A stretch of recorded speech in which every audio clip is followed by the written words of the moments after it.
Sevilla y conocerte, que yo no te conocía, a pesar de que tienes publicadas muchísimas novelas. Yo es la primera vez que tengo un libro tuyo en mis manos, así que como no te conocemos, para empezar me gustaría que me contaras quién es Lorena o Cherry Chick y cómo empezó a escribir. Pues empezar a escribir empecé cuando tenía 8 años aproximadamente en una Olivetti, porque mis padres me apuntaron a mecanografía y así fue como yo siempre digo que me enamoré primero de las teclas y después de escribir. O sea, la sensación de teclear para mí fue lo primero. Y es verdad que al principio era pues eso, lo hacía por entretenimiento, porque me gustaba, porque era un hobby, pero con 10, 11, 12 años ya empecé a hacer mis propias historias. Yo ya sabía que me gustaba, lo que pasa que evidentemente no podía ni soñar con que algún día iba a terminar siendo escritora, ¿no? Realmente fue en 2016 cuando me autopubliqué por primera vez. 2016, desde entonces ya has autopublicado muchas novelas y publicado otras, un par de ellas. Sí, en total más de 20 títulos ya, o sea, son muchos y es verdad que tuve mucha suerte. Pienso que me autopubliqué en Amazon en una época en la que, no sé, como que hubo una época de oro en Amazon donde muchas autoras salimos en ese entonces, autoras nacionales de romance, quizás porque no había tanta, había sobre todo autora internacional, ¿no? Y pienso que desde ahí tuve muchos golpes de suerte unidos a muchos golpes de trabajo, evidentemente, bueno, muchas noches sin dormir también. Claro, porque la suerte no lo es todo, tienes que trabajarla también. Bueno, y todas en género romántico. ¿Tú crees que este es un género cuya demanda se mantiene estable o cada vez es más solicitado por los lectores? Yo pienso que está viviendo una época dorada, o sea, indiscutiblemente. Quizás también porque la novela juvenil romántica ha tenido una especie de boom y es verdad que la gente joven lee muchísimo, sobre todo las chicas, que al final es un género que mayoritariamente va destinado a mujeres.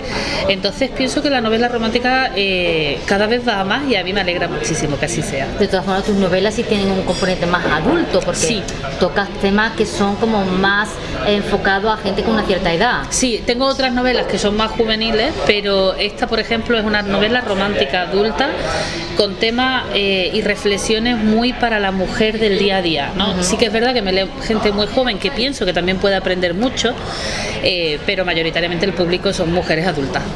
Bueno, pues la novela se llama Julie, el amor y un puño de lavanda. Es una novela que nos cuenta muchas veces la editorial que los personajes llevan demasiado tiempo huyendo de sí mismos y de otras muchas cuestiones, ¿no?, que vamos a ver en la novela. Yo creo que a veces no somos lo suficientemente valientes como para enfrentarnos a según qué cosas.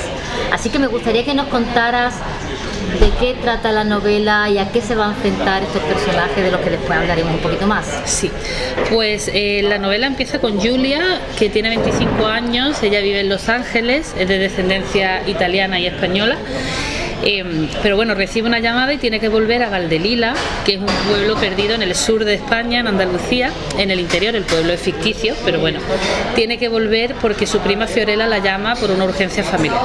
Ella vuelve pensando que va a estar un par de días, lo va a solucionar y se va a ir, porque además está como muy acostumbrada a huir, ¿no?, hacia adelante, y se da cuenta de que no, de que tiene que quedarse varios meses en Valdelila sin saber el vuelco que todo eso va a suponer en su vida, ¿no? Y al mismo tiempo tenemos a León, que por el contrario está muy anclado a Valdelila. Él vive ahí con su familia, tiene su madre, su padre, su hermana.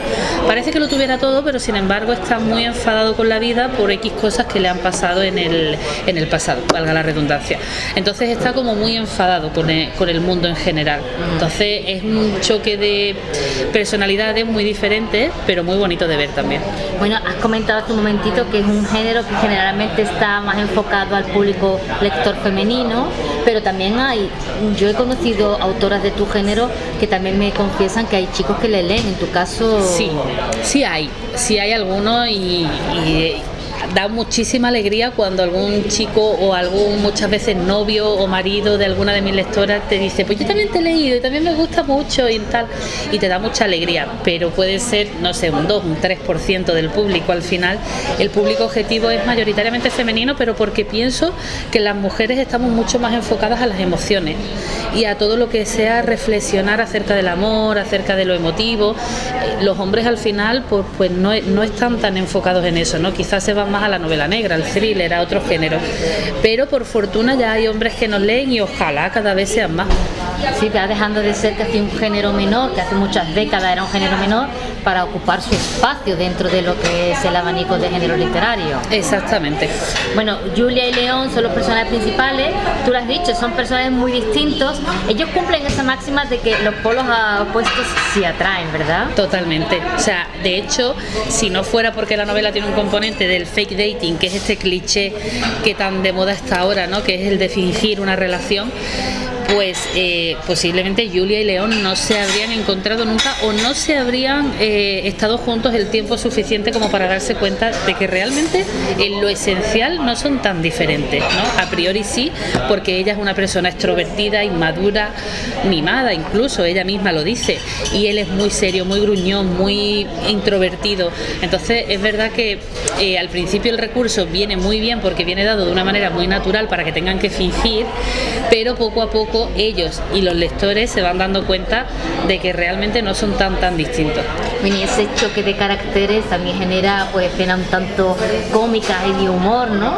Efectivamente, eso unido a las voces infantiles que hay en la novela, que también son muy importantes, genera puntos de comedia que creo que son muy interesantes y muy fuertes y que a mí me divirtió mucho escribir. Sobre todo porque me gusta mucho manejarme entre la comedia y el drama sin ser excesivo, es decir, el típico drama que te arranca una lagrimita pero no se te desborda y no hace que la novela se vuelva increíble, ¿no? De alguna manera.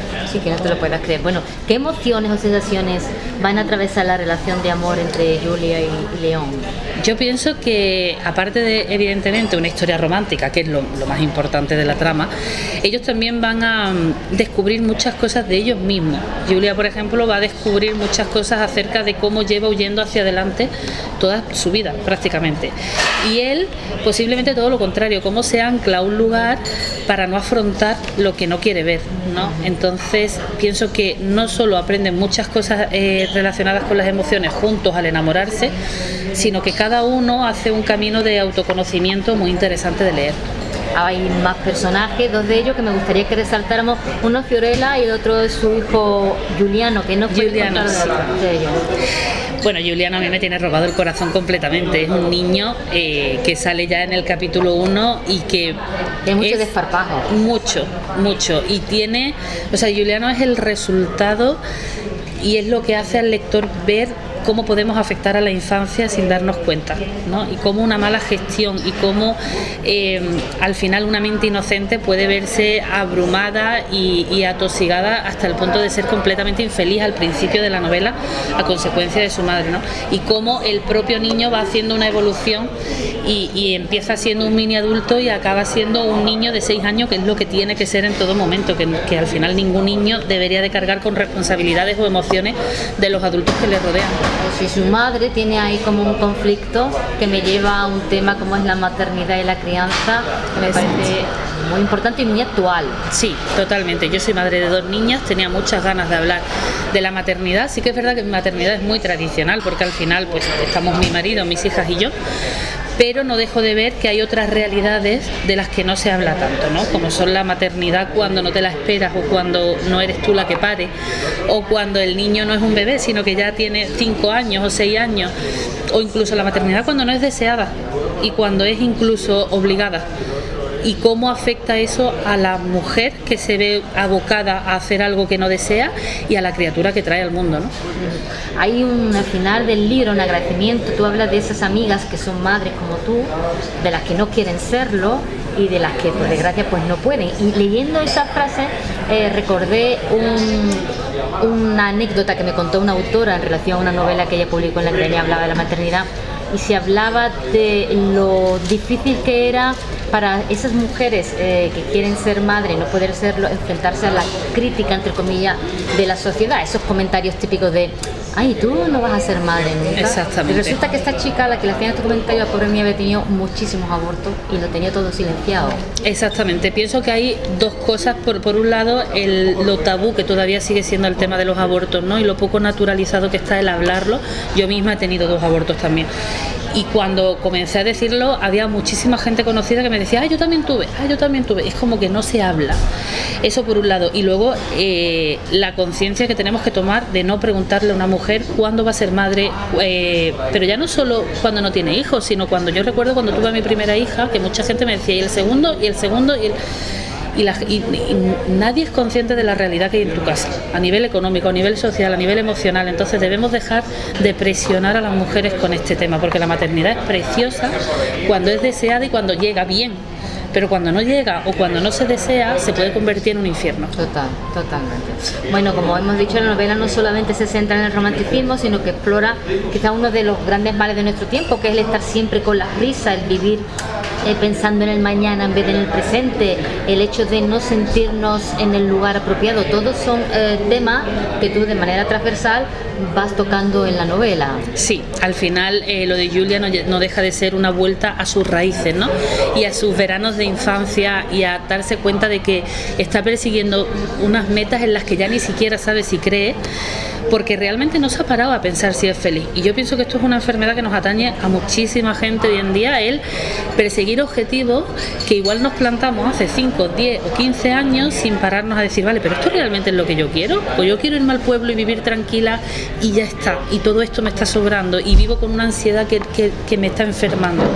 Entonces hay una reflexión ahí muy profunda también. Las raíces, has mencionado las raíces. Yo creo que mirar atrás, poner los pies en el lugar del que vinimos, no solamente nosotros, sino nuestros padres o nuestros abuelos, puede ser quizá una de las mejores medicinas para ciertos males que padecemos hoy en el siglo XXI. Sí, pienso que muchas veces no nos estamos parando a ver de dónde venimos y todo lo que estamos logrando, ¿no? Y esto es una cosa que creo que es muy importante. De hecho, hay mucha gente, yo soy de pueblo, pero hay mucha gente de ciudad que sufre lo mismo que Julia, que iban todos los veranos a la casa del pueblo con los abuelos, y en el momento en que los abuelos fallecen, la casa del pueblo se muere y ya no hay sitio al que volver y ya no hay raíces que tocar, y de pronto todo eso se va olvidando y es muy triste. Bueno, tú lo has comentado, Valdelila es el pueblo en el que transcurre esta novela, es un pueblo del sur andaluz, y quería llegar a que me explicaras esto, porque claro, es un pueblo andaluz, pero los personajes tienen nombres de ascendencia italiana. Hay un motivo para eso, que tú has hecho una breve reflexión, o sea, lo has comentado hace un momento. Sí, exactamente. O sea, al final uno de los abuelos de Julia era italiano y el otro español. Entonces ella tiene antecedentes tanto italianos como españoles, ¿no? Pero León, por ejemplo, sí que es de Valdelila. Entonces el entorno de Valdelila es muy típico del sur, es muy típico de olivos, caballos, el río atravesando el pueblo, los vecinos que se meten en la vida de todo el mundo porque consideran que es un derecho prácticamente. No sé, pienso que la gente de Andalucía se puede sentir muy reflejada, y la gente de fuera de Andalucía puede ver un poquito de nuestra cultura al final, ¿no? De nuestra convivencia en los pueblos. ¿Era algo intencionado? ¿Tú querías que la novela transcurriera en un pueblo andaluz? Sí, no es mi primera novela que se sitúa en Andalucía, aunque sea de forma ficticia, y desde luego no será la última. O sea, yo estoy muy orgullosa de dónde vengo, y pienso que muchas veces la novela romántica se centra en ciudades como Madrid o Barcelona, que son muy bonitas y es verdad, muy multiculturales y te lo dan todo, pero nos olvidamos de lo increíble que es Andalucía y los lugares que tiene y cómo se presta a la novela romántica, además, porque me parece espectacular. Es un pueblo ficticio, pero no sé si has tenido inspiración de uno o varios para construir. De varios. Yo vengo del Valle del Guadalhorce, en Málaga, pero te diría que cualquier pueblo de aquí, de interior de Sevilla o de interior de Córdoba o de interior, te sirve, porque de verdad pienso que al final de alguna manera todos compartimos algo como pueblos hermanados, ¿no? Entonces creo que es una novela con la que todos los andaluces van a sentirse identificados. La edición del libro es una preciosidad, bueno, es maravilloso. Esos cantos decorados me parecen una maravilla, además con esos tonos lila que la hacen tan atractiva. Es maravillosa. Yo la primera vez que la vi, además, ya la novela estaba hecha, pues ya creo que estaba corregida prácticamente y demás, y cuando me la enseñó mi editora fue como ver Valdelila a un golpe de vista. O sea, claro, al final, como es un pueblo ficticio, sí que tenía como un mejunje de imágenes en la cabeza, pero cuando vi la portada fue como ver Casa Lavanda y Valdelila todo en una, y fue amor a primera vista, y creo que ha quedado una edición de verdad espectacular, de mis libros más bonitos. No te lo he preguntado, pero imagino que te lo habrán preguntado muchas veces, pero lo de Cherry Chick, ¿por qué ese seudónimo? Entiendo que muchas personas quieren escribir con seudónimo para mantener su vida privada, la profesional, sí. Pero ¿por qué Cherry Chick concretamente? Pues el motivo fue ese, precisamente, el de mantenerme en el anonimato al principio, pero el motivo de elegir el seudónimo es muy absurdo realmente. Yo me autopubliqué en Amazon, a mí me ayudó una amiga que era la que sabía pues cómo iba la plataforma y cómo había que hacerlo y demás, y cuando estábamos haciendo la ficha de autora me escribió y me dijo, oye, que necesitamos ya un seudónimo si no quieres poner tu nombre, porque tenemos que elegirlo. Y yo estaba comiendo cereza y dije, pues pon Cherry, que suena todo muy bien en inglés. Y nada, y el Chic lo eligió ella, o sea, ni siquiera lo elegí yo. Me dijo, me pide un apellido, voy a poner Chic. Le dije, bueno, ¿y qué significa? Dice, no sé, pero queda bien, ¿no? Cherry Chic. Claro, yo no sabía que 10 años después iba a estar haciendo promoción con Planeta y teniendo que contar esta historia. Pero pienso que eso también es bonito, porque había mucha inocencia en el acto, ¿no? Había un toque de, realmente esto no lo va a leer nadie, no se va a enterar nadie, ¿no? Y es bonito ver ese inicio y dónde estamos ahora. Yo creo que es una manera de mantenerse fiel a la que fuiste en los Exactamente, orígenes. sí, totalmente, y de mantener los pies en la tierra también, porque al final yo sigo viviendo en mi pueblo natal y cuando vuelvo allí no soy Cherry, soy Lorena, y eso es bonito. Sí, que lo es. Bueno, ¿a qué autores de novelas románticas empezaste a leer? Yo soy muy fanática, y siempre lo digo, de Susan Elizabeth Phillips, porque en su día era de lo poquito que a mí me llegaba, y además es la responsable de que yo quiera hacer novelas donde la familia tiene tanto peso, ¿no? En la familia elegida sobre todo. Y Nora Roberts, que más de lo mismo, que al final Nora Roberts es una gran clásica y hacía muchísimas series familiares, que recuerdo que yo me volvía loca intentando tener las colecciones. Si la serie se componía de 4 libros porque eran 4 hermanos, para mí era una locura conseguir los 4 y tal. Lisa Kleypas, pero al final Nora y Susan Elizabeth Phillips para mí fueron grandes referentes. ¿Y de la novela romántica contemporánea, quién recomendarías? Muchísimas. Alice Kellen, por ejemplo, que es una compañera que yo la adoro y escribe maravillosamente bien. Pues no sé, Miriam Lejardi, cada una en su estilo, ¿no? Violeta Reed, Joana Marcus en juvenil.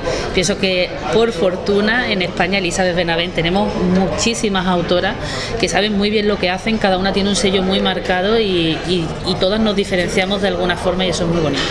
¿Has estado en la Feria del Libro de Madrid hace poquito? Sí. ¿Cómo ha sido la cosa? Increíble, porque además nunca, sí que había estado evidentemente muchos años, pero nunca tan pegadita al lanzamiento. Sacamos el libro el miércoles y el fin de semana estaba en Madrid, y fue increíble porque la gente venía a comprarlo, claro, a comprármelo a mí, digamos, ¿no? A la librería en la que yo estaba firmando, y hablaban conmigo no de la opinión del libro, porque era imposible que lo hubieran leído, pero sí de las expectativas que tenían, de lo bonita que era la edición, de, pues ya te escribiré cuando lo termine. Había gente que venía para regalarlo, no sé, ha sido muy muy bonito. Muy bien, Lorena, pues no tengo más preguntas que hacerte. Me encanta haberte conocido, haberte empezado a leer. La verdad que del pueblo andaluz a mí me ha llegado. ¿Te ha llegado? Hombre, sí, porque a ver, no, de aquí de Sevilla, claro, tú de siempre. Entonces siempre es bonito ver. ¿Verdad que aunque podría ser cualquier pueblo de Sevilla? Claro, podría ser cualquiera, y además me parece precioso que los autores se sigan acordando de rincones pequeñitos del sur. Efectivamente, y que no caigan en el olvido, porque al final eso es lo mejor que tenemos y lo que nos mantiene vivos. Exactamente, pues un placer conocerte. Igualmente, un placer.